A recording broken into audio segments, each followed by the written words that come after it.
Olá, sexto ano, tudo bom com vocês? Eu sou Samantha, professora de ciências, e hoje nós vamos falar sobre o papel do sangue na respiração.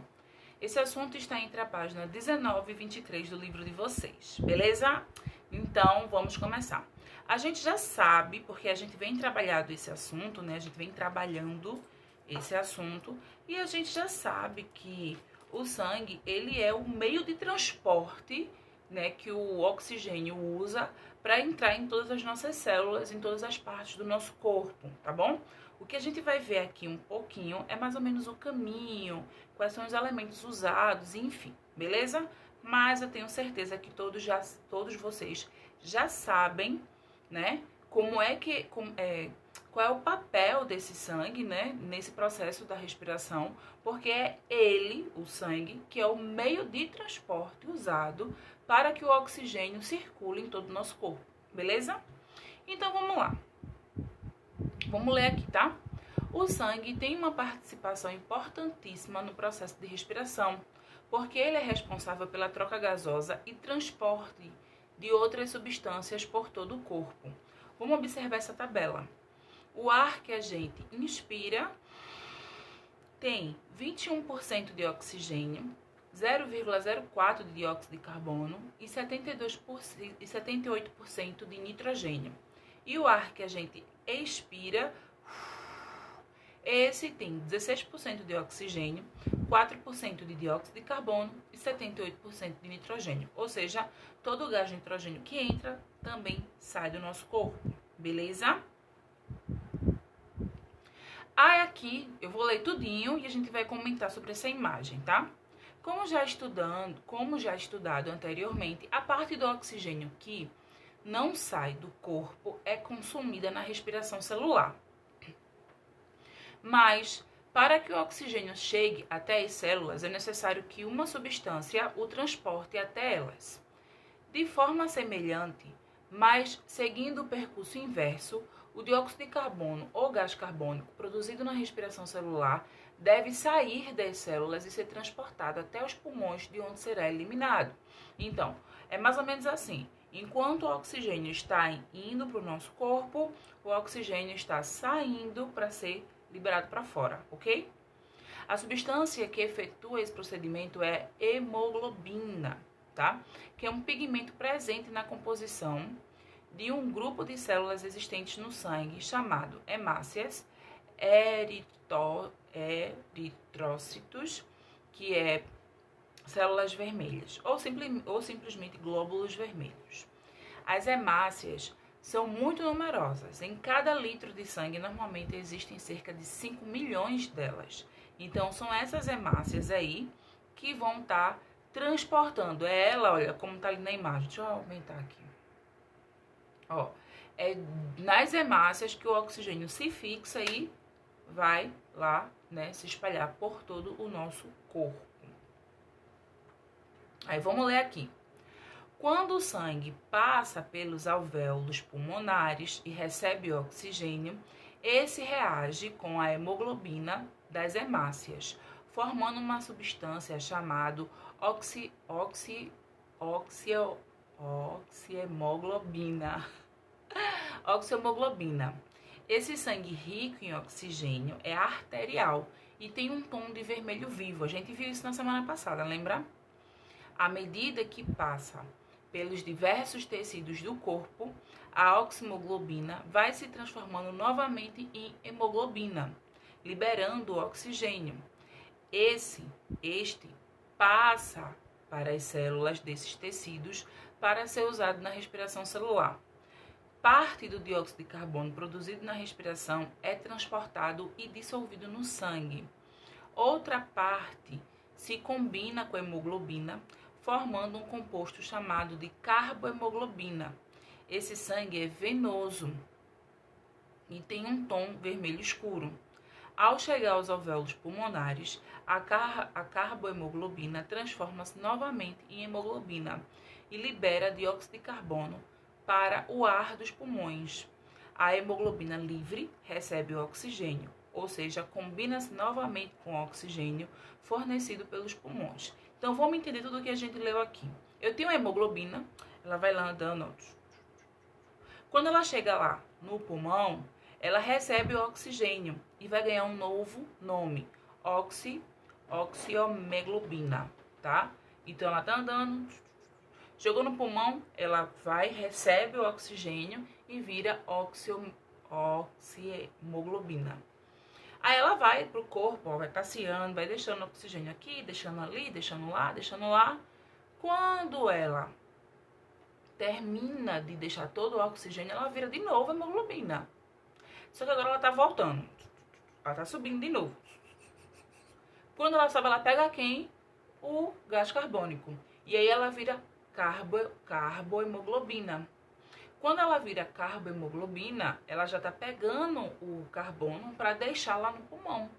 Quando ela chega no pulmão, ela libera o gás carbônico, a gente coloca ele para fora e ela vira de novo hemoglobina. Ou seja, o papel dela é pegar o oxigênio, dar para as células, pegar o carbono das células e jogar lá no pulmão.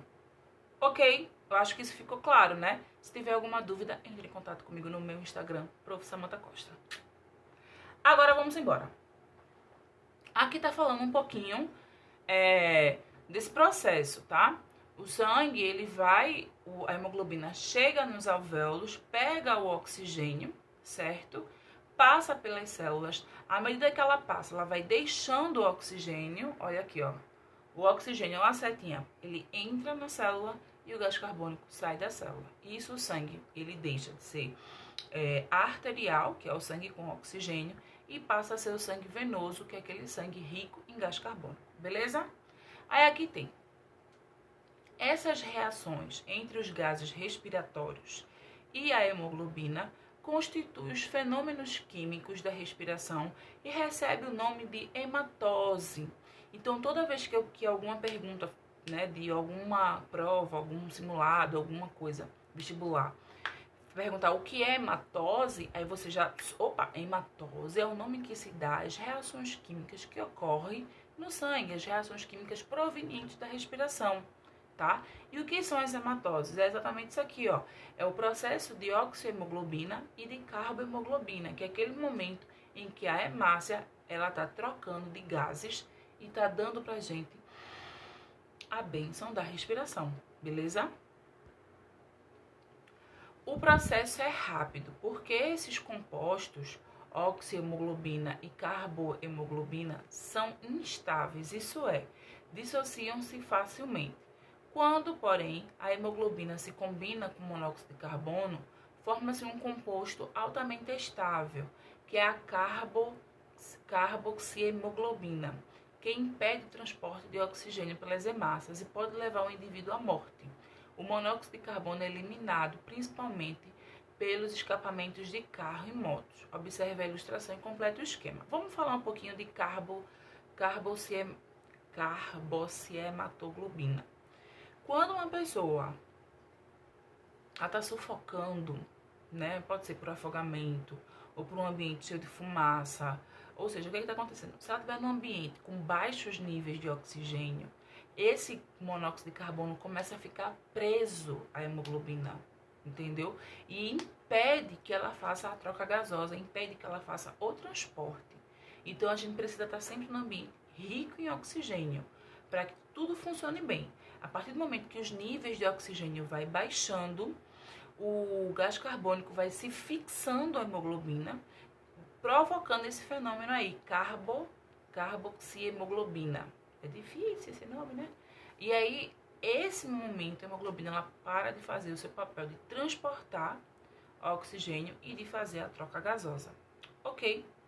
Então, aí ele pede para que você complete o esquema. Essa ficou fácil, né? Hemoglobina mais oxigênio, hemoglobina mais gás carbônico e hemoglobina mais monóxido de carbono. Lembrando que o monóxido de carbono ele vai começar a ficar presente quando os níveis de oxigênio vão baixando. Beleza? Ah, outra coisa, ambientes com índice de poluição muito grande acabam provocando problemas respiratórios nas pessoas. Um dos motivos, não é o único, mas um dos motivos também é por causa desse. Porque é um ambiente que está muito sujo, muita poluição de carro, indústria, lixo, né? Lixo sendo queimado, lixo, até lixo exposto mesmo, porque lixo ele libera oxigênio, libera gás carbônico.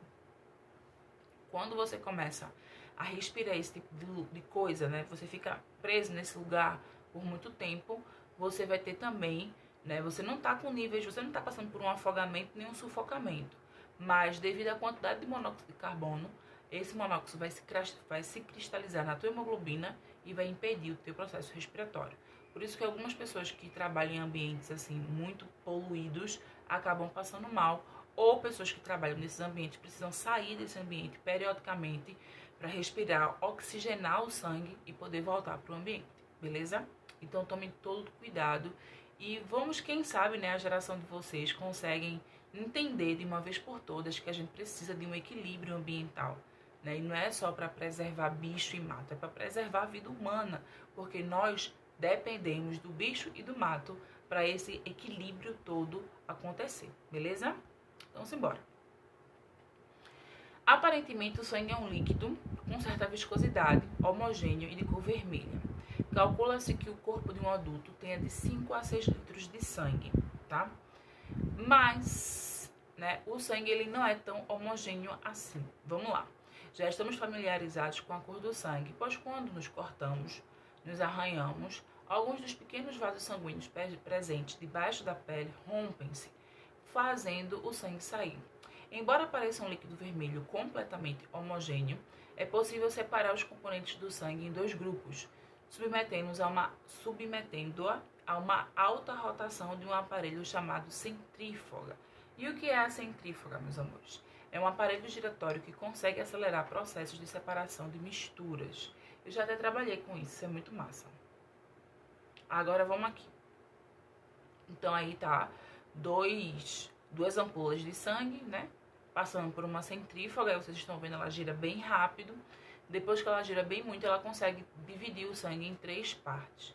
A parte do plasma, 55% do sangue, 1% de sangue é formado por glóbulos brancos e plaquetas e 44% de glóbulos vermelhos, tá?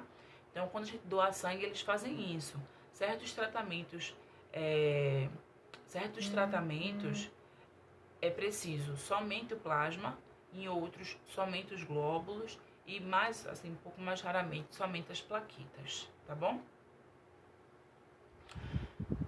Depois de certo tempo, obtém-se um líquido branco, transparente e amarelado, que contém várias substâncias, como vitamina, glicose, sais minerais, proteínas dissolvidas na água, formando o plasma. É um sedimento avermelhado de elementos celulares, os glóbulos vermelhos, também chamados de hemácias ou eritrócitos, e os glóbulos brancos ou leucócitos e as plaquetas ou trombócitos. O plasma também é denominado soro e os elementos celulares costumam ser chamados de elementos figurados, beleza? Então, dependendo do tratamento que vai ser feito, você vai usar a parte específica do sangue, tá bom? O código da aula de hoje é sangue, tá? E vocês precisam colocar o seu nome, sua série, sua turma lá no meu Instagram, tá? Com o código da aula para saber que você assistiu ela todinha. E vocês vão fazer as atividades que estão espalhadas entre a página 19 e 23, tá bom? Então, vai lá, abre o livro na página 19 e vai respondendo as perguntas que estão espalhadas até a 23. Qualquer pergunta ou dúvida, vocês podem entrar em contato comigo no meu Instagram. Beijos para vocês e até já na nossa correção.